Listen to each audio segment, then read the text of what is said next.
مجھے 3 دن تک اپنے پاس رکھ لیں گے؟ انہوں نے کہا کوئی حرج نہیں، آ جاؤ۔ فرماتے ہیں میری لالچ یہ تھی کہ میں دیکھوں یہ عمل کون سے کرتے۔ 3 دن میں نے ان کے ساتھ گزارے۔ رات ہوئی تو انہوں نے مجھے بستر بچھا دیا، خود بھی لیٹ گئے۔ میں چادر اوڑھ کے تاثر یہ دیا کہ میں سو رہا ہوں، لیکن حقیقت میں سویا نہیں تھا۔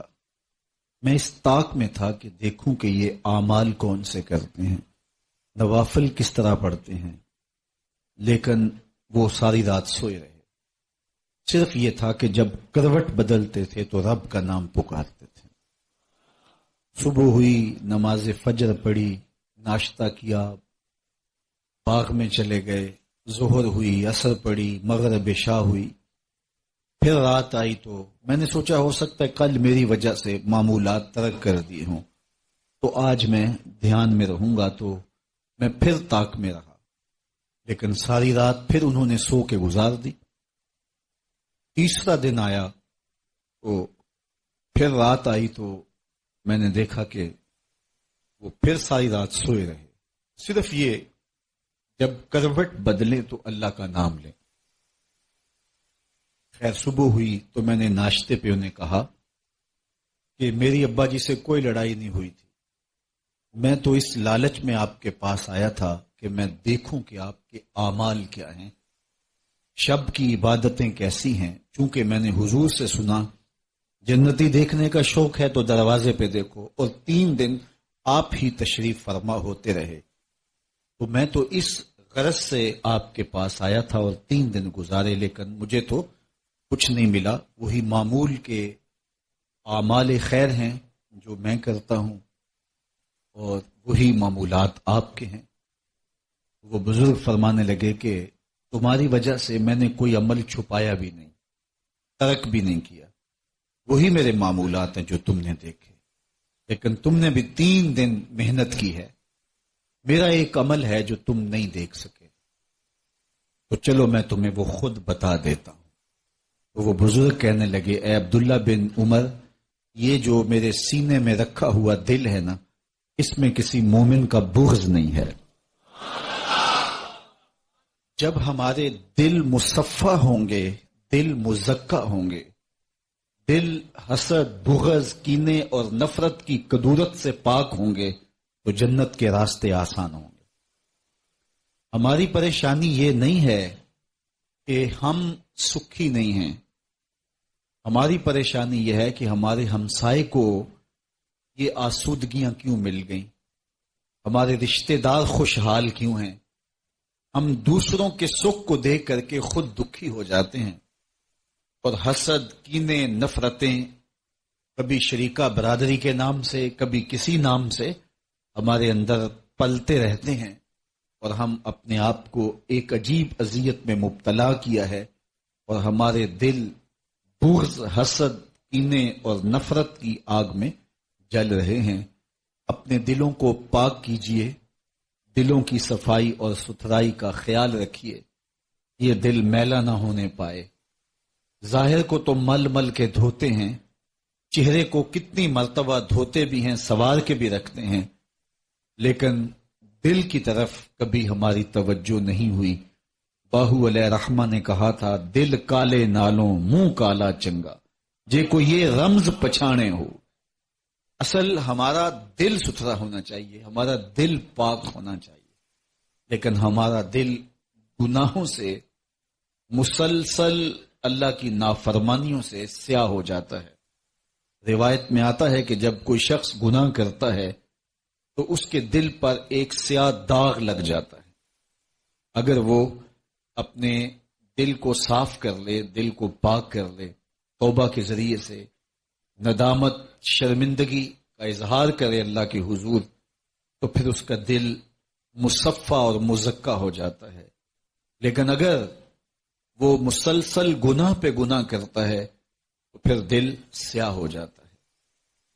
اس سیاہی سے اللہ کی پناہ مانگنی چاہیے کہ ہمارا دل کہیں سیاہ نہ ہو جائے، کیونکہ جب دل پہ گناہ کا داغ لگتا ہے، اس کو دھو لیا جائے تو دل مصفہ ہو جائے گا. لیکن اگر توبہ نہ کی جائے، رجوع اللہ نہ کیا جائے، تو ایک گناہ کے بعد دوسرا گناہ، اس کے ساتھ تیسرا گناہ، حتیٰ کہ دل میلا ہو جائے گا. دل پر لگا ہوا ایک داغ تکلیف دیتا ہے اور انسان اس کی تلافی کی کوشش کرتا ہے، لیکن جب دل داغ ہو جائے تو پھر کوئی فرق نہیں پڑتا. یہ سفید چادر بچھی ہے، اس پہ ایک نشان بھی سیاہی کا ہو تو آپ کو جو ہے وہ عجیب لگے گا، لیکن جب یہ داغ ہو جائے تو کوئی نئی سیاہی آپ کے لیے پریشانی کا باعث نہیں ہوگی. تو دل پر جب سیاہیاں لگ جاتی ہیں اور دل سیاہ ہو جاتا ہے تو پھر گناہ پہ گناہ انسان کو آزردہ نہیں کرتا، بے چین نہیں کرتا، اس لیے کہ دل ہی سیاہ ہو چکا ہے. حضرت میاں صاحب نے اپنے انداز میں اس کو بیان کیا کہ جب تو آیا تھا اس دنیا پہ تو تیرے ضمیر کی چادر پر ایک داغ بھی نہیں تھا، لیکن تو نے اس سفید چادر کو میلا کر لیا. چٹی چادر پھمڑا والی تے داغ نہ لامی جڑیاں، پھر نہ آکھیں حشر دہاڑے حال ربا کی بنیا. تو یہ سفید چادر تھی، اس کو زخمی کر لیا، اس کو داغ کر لیا. فرمایا گیا کہ مومن جب گناہ کرتا ہے تو اس کی کیفیت یہ ہوتی ہے جیسے وہ پہاڑ تلے آ گیا اور ابھی اس کے اوپر گر جائے گا اور کہیں کچل نہ دے. وہ جلدی سے تلافی کرتا ہے، توبہ کرتا ہے. اور منافق کی کیفیت یہ ہوتی ہے کہ جب وہ گناہ کر بیٹھے تو ایسے محسوس کرتا ہے جیسے بدن پہ مکھی بیٹھی تھی اور اس کو اڑا دیا. ایک دن میں سویر سے لے کر شام تک کتنی نمازیں چھوڑی، کتنی بار نگاہیں بھٹکی، کتنی مرتبہ خیال بہکے، سوچوں نے آوارگی کی، زبان نے جھوٹ بولا، کبھی گالی دی، کبھی غیبت، کبھی چغلی، کبھی کسی کی بدخواہی، لیکن شام کو چین کی نیند سو گئے. ایسے ہی ہے جس طرح دن میں کئی مرتبہ بدن پہ مکھی بیٹھی ہلکے اشارے سے اڑا دی اور شام کو پتہ بھی نہیں ہوتا کہ یہ فعل ہم نے کتنی مرتبہ کیا.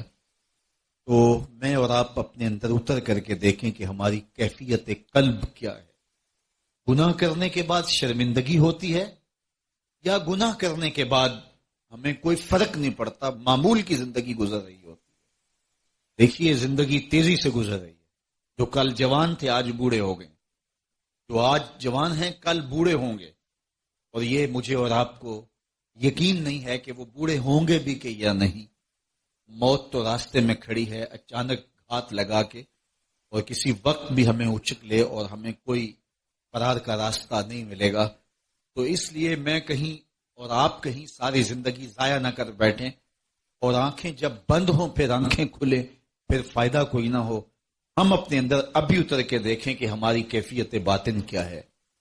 گناہ کرنے کے بعد شرمندگی ہوتی ہے، بے چینی کی کیفیت ہوتی ہے، یا سویر سے شام تک ڈٹائی کے ساتھ جرم، گناہ، بد زبانیاں اور نظروں کی ناپاکیزگیاں اور خیالوں کی غلاستیں، لیکن اس کے باوجود ہم چین کی نیند سو جاتے ہیں.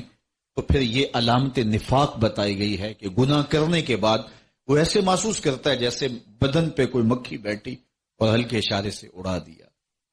تو یہ دل سیاہ ہو جائے تو پھر پلے کچھ نہیں رہتا ہے. اللہ کی پناہ مانگو دل کی سیاہی سے کہ دل کہیں سیاہ نہ ہو جائے. دل کی مکمل سیاہی خیر اور شر کی تمیز اٹھا دیتی ہے.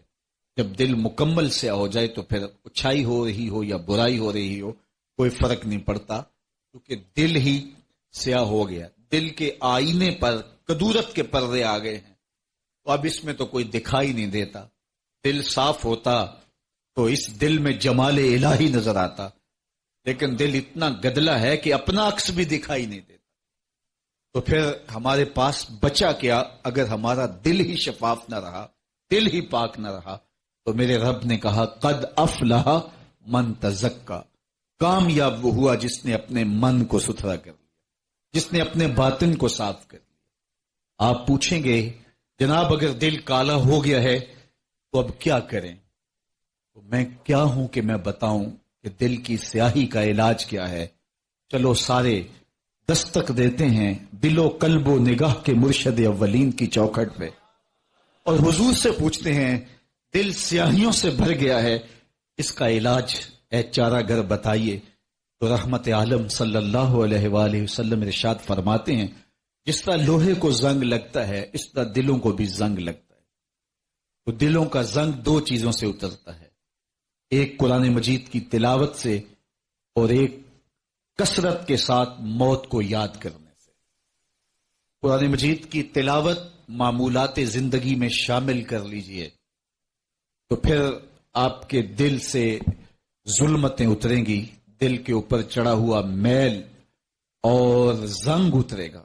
قرآن مجید اللہ کا وہ پاکیزہ کلام ہے جو باطن میں نور پیدا کرتا ہے اور اندر کی غلاظتیں دور کرتا ہے۔ اللہ اکبر۔ فرمایا کہ یہ وہ اللہ کی لٹکتی ہوئی رسی ہے جس کا ایک سرا تمہارے ہاتھ میں ہے، دوسرا سرا تمہارے رب کے دست قدرت میں ہے۔ تو اس کی تلاوت جب ہمارے معمولات میں شامل ہو جائے تو پھر باطن کے زنگ اترنا شروع ہو جاتے ہیں۔ فرمایا راتوں کی تنہائیوں میں اٹھ کے قرآن پڑھا کرو اور قرآن پڑھتے ہوئے رویا کرو۔ فَإِلَّمْ تَبْكُوا فَتَبَاكُوا، اور اگر رونا نہ آئے تو رونے کی کوشش کیا۔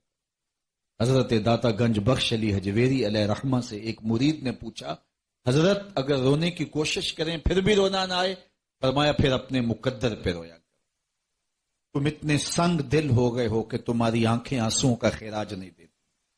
اس قرآن کی تلاوت اپنی زندگی میں شامل کر لو، تمہارا کوئی دن قرآن کے بغیر نہ گزرے۔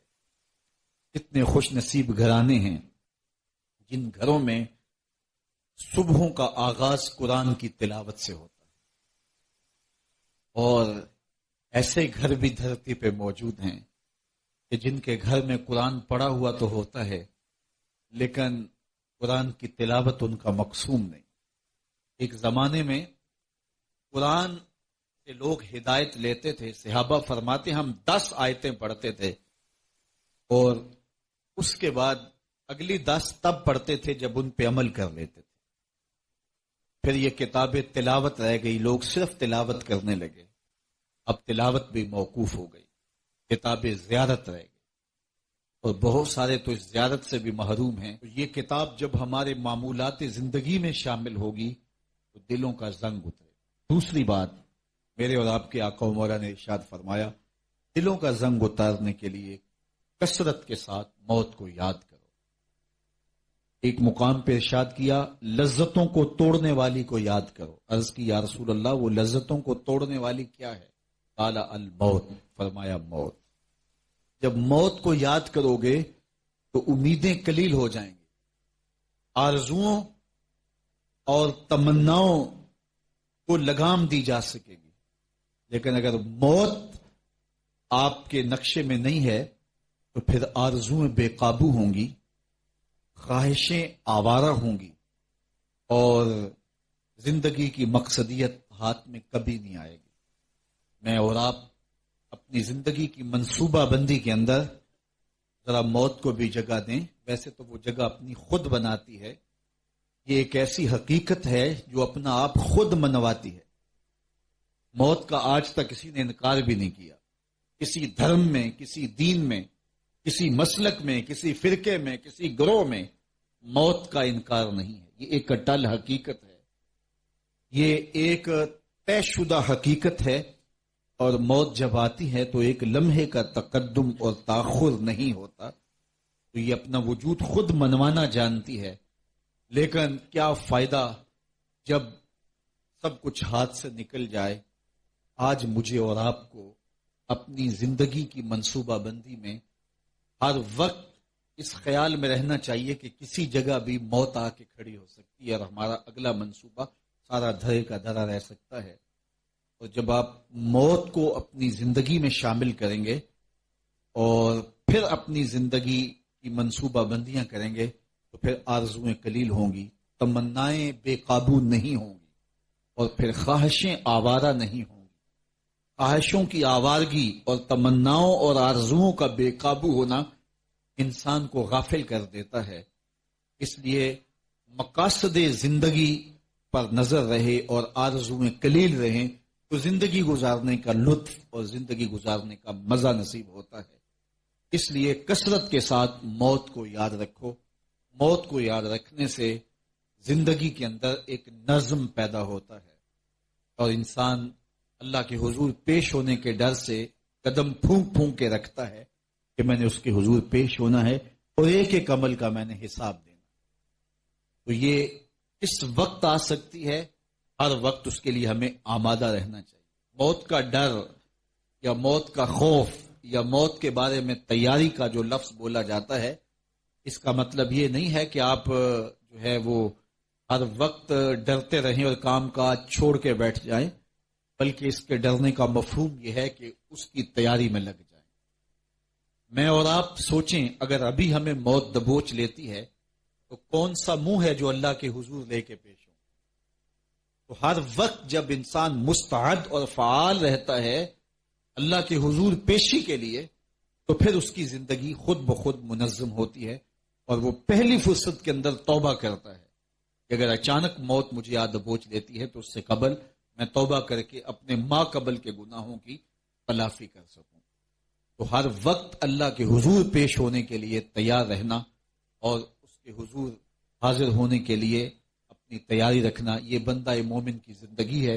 اور یہ چیز انسان کی زندگی کے اندر ایک نظم پیدا کرتی ہے، اس کو گناہوں سے بچاتی ہے، اس کو بدکاریوں سے بچاتی ہے، اس کی آرزوؤں کو قلیل کرتی ہے اور اس کی خواہشات کو محدود کرتی ہے.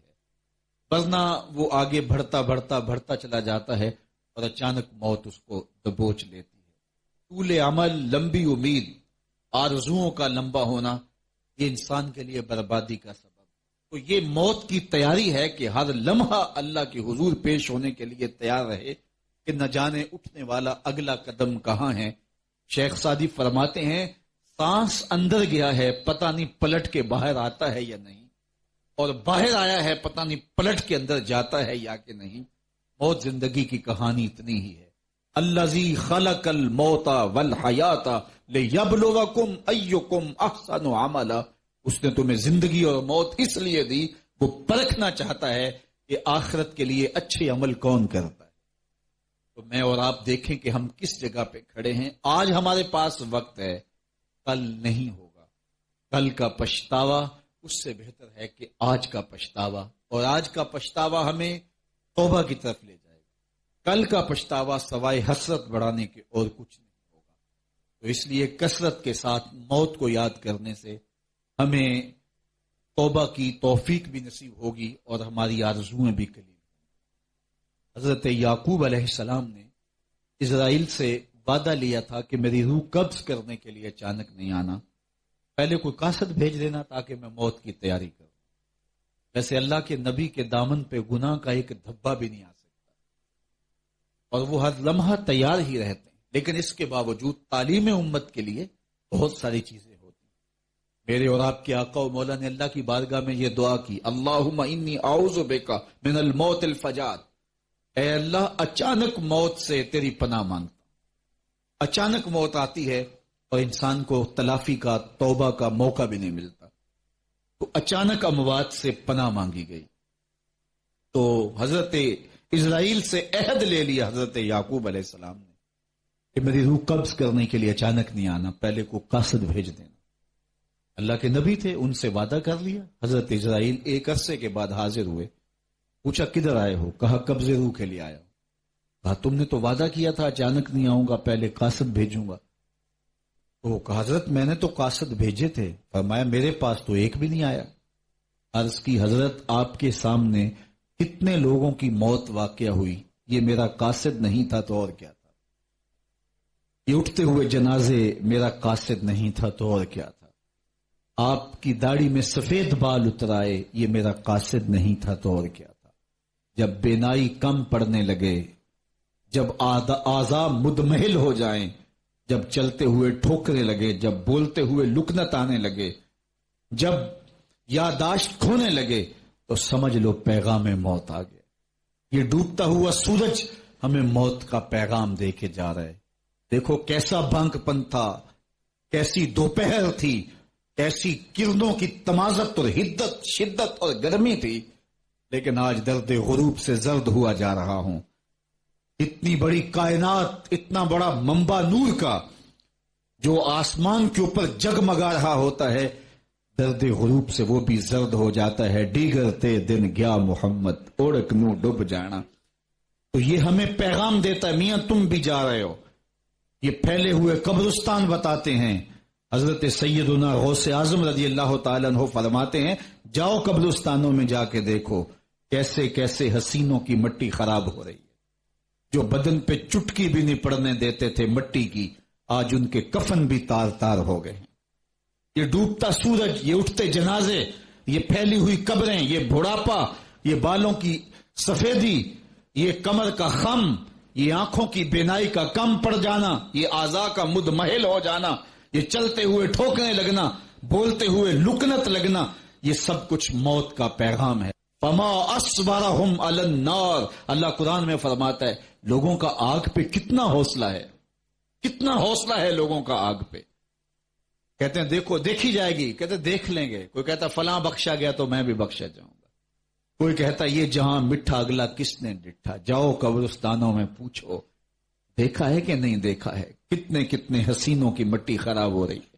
تو قبل اس سے کہ وہ وقت آئے کوئی حجت باقی نہ رہے، مجھے اور آپ اپنی زندگی کو اللہ کے حضور سپرد کرنا ہے، اور موت کا ذائقہ ہر ایک نے چکھنا ہے قبل اس سے کہ وہ وقت آ جائے اور پھر پچھتاوا ہو. آج میں اور آپ اپنی زندگی کو اللہ کے حضور پیش کرنے سے پہلے اپنے آپ کو تیار کریں. دو چیزیں دل کا زنگ اتارتی ہیں، کثرت کے ساتھ موت کی یاد اور قرآن مجید کی تلاوت. ادارت المصطفیٰ کی فکر، لوگوں کو معاد سے جوڑنا اور کتاب اللہ سے ان کو مربوط کرنا ہے. ایک روایت میں آیا کم از کم 20 مرتبہ موت کو روزانہ جو یاد رکھے، اللہ جل شانہ کی خاص کرم نوازیاں اس شخص کو نصیب ہوتی ہیں، اور وہ اس دنیا میں رہتے ہوئے شہداء کے زمرے میں ہوتا ہے.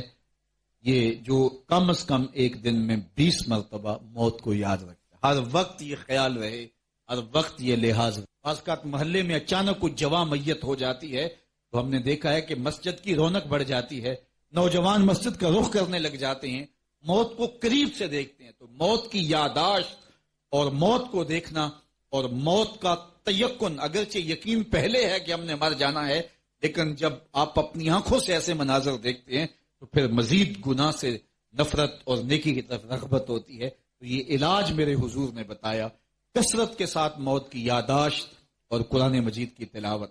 اور اگر یہ دونوں جڑ جائیں، موت کی یاداشت بھی ہو، قرآن مجید کی تلاوت بھی ہو، تو پھر فرمایا دل پاک ہوگا، دل کے زنگ اتریں گے، دل کے جو ہے وہ رنگ بدلیں گے. دل کا زنگ اتر گیا، دل مصفہ ہو گیا، تو پھر دل کے آئینے میں جمال حبیب بھی دکھ